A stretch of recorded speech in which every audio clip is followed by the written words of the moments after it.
Hello साथीहरू, दर्शक नमस्ते। यहाँहरूलाई स्वागत छ मेरो युट्युब च्यानलमा। र आज चाहिँ ड्युटीबाट आएर होइन खानासाना पकाइसकेर खानु लाग्यो। यसो चट्टसँगले एकछिन तपाईँहरूसँग भलोकुसार गर्दै खाउँ भनेर चाहिँ भिडियो बनाएको छु होइन। खाना चाहिँ अब 12 घन्टा ड्युटी, अब परदेशको ठाउँमा होइन 12 घन्टा ड्युटी मस्तसँगले गरेर चाहिँ राति खाने खाना चाहिँ कस्तो हुन्छ परदेशीहरूको भन्दा चाहिँ यस्तो छ है साथीहरू। हेर्नुहोस् है, म चाहिँ सिम्पल साधारण खाना खाने मान्छे हो होइन। त्यस्तो हाइफाई एकदम ओइली फुड पनि मलाई त्यति मन पर्दैन। त्यही भएर मैले चाहिँ दालमा होइन सबै थोक टमाटर हाल्छु, अदुवा लसुन सबै कुटेर दालमै हालेर चाहिँ झट्टसँगले बनाएर तपाईँहरूले यहाँ देख्न सक्नुहुन्छ दालभित्रै यस्तो छ होइन। अनि मेरो यो थाल हो खाना चाहिँ। अब 12 घन्टा म हिजो बेलुका यही टाइममा चाहिँ मैले खाना खाएको थिएँ र त्यस पछाडि बिहान उठेर 5 बजी ड्युटी गएँ अनि अघि 5 बजी आएँ होइन। अब ड्युटीमा मिल हुन्छ, त्यो ड्युटी मिल भनेको स्यान्डविच मात्रै खाने हो। त्यो स्यान्डविचले यसो अब दिनको जस भोक चाहिँ अब मेटाउँछ होइन। अनि भात भनेको बेलुकै हो राति, अनि त्यही भएर अलिकति बढी नै भात खान्छु म है। भोक लाग्छ होइन, नेपालीको छोरा हो, भात त रुचिहाल्छ नि। कस्तो छ भने म चाहिँ यस्तरी मनपर्छ मलाई चाहिँ होइन। निम्बु अदुवा निम्बुको चाना, प्याज, काँक्रा है, अनि यता अकबरे डल्ले, यो चाहिँ नेपालबाटै ल्याएको हो होइन। अनि त्यो भएर त्यो नेपाली स्वाद चाहिँ एकदमै मलाई चाहिन्छ, मनपर्छ। अनि दाल छ र भातभन्दा तल अघि सुरुमा मैले अन्डा फ्राई गरेर राखेको थिएँ, त्यो चाहिँ छोपे जस्तो भयो होइन। यहाँ छ। सो यति नै हो मेरो चाहिँ हाम्रो रेसिपी। यस्तै खान्छु होइन। अब कुनै कुनै बेलामा हप्तामा एकपल्ट मासु पनि खान्छु, अरू बेला सब्जीहरू खान्छु, कुनै बेलामा अन्डा खान्छु। र रुमको हालत पनि ठिक छैन है साथीहरू। यस्तै छ, अब ड्युटीले भ्याइँदैन। अब कोही साथीहरू अहिले ड्युटीमा छन्, अब मेरो चाहिँ छुट्टी भयो अहिले।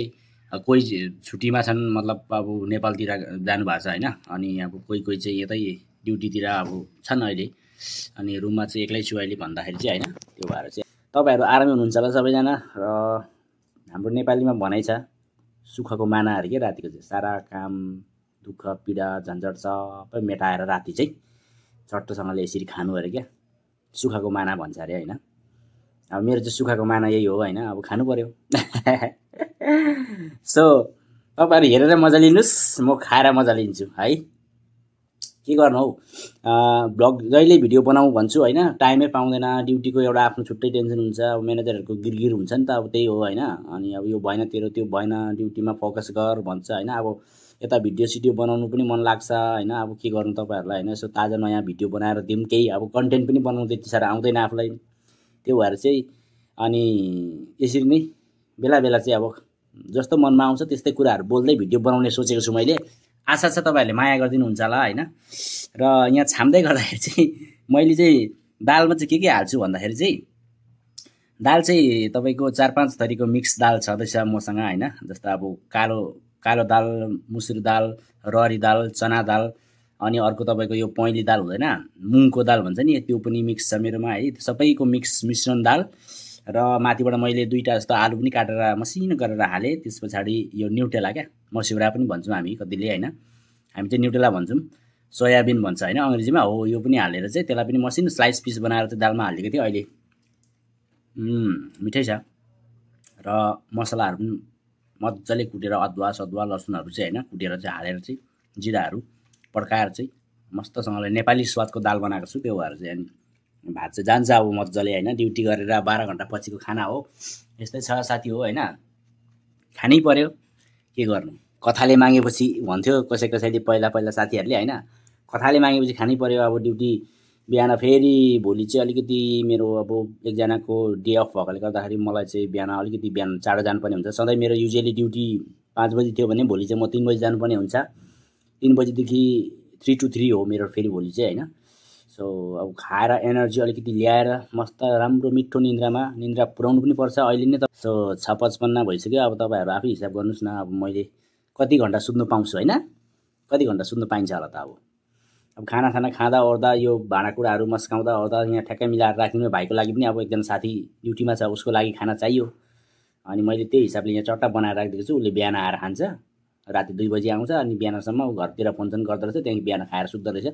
अनि बेलुका उसले फेरि मलाई खानाहरू पकाएर राखिदिन्छ। तर आज चाहिँ उसले भ्याएन रहेछ, ब्याङ्कतिर उसको सानो काम रहेछ र उसले चाहिँ खाना मात्रै बनाएको रहेछ, राइस चाहिँ। अनि मैले आफै दाल साल बनाएर अहिले चट्टसँगले यसरी अब खानु लागेको छु साथी हो। र म चाहिँ खाएर मजा लिन्छु। तपाईँहरू चाहिँ अब हेरेर मजा लिनुहोस्। भिडियोलाई अन्तिमसम्म हेरेर साथ दिनुभएकोमा धेरै धेरै धन्यवाद। र तपाईँहरूको अगाडि नै एक गाँस खाउँ है त है।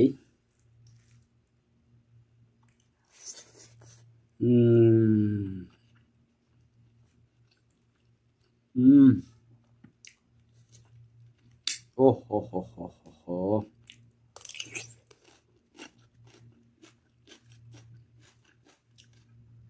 फेभरेट हो। त्यसरी दालमा चाहिँ निचार्ने गर्छु म चाहिँ। निकै पिरो भयो खोर्सानी, पहाडे हाम्रो कन्यामतिरको अखबारी पर्यो कि त्यो भएर निकै पिरो छ।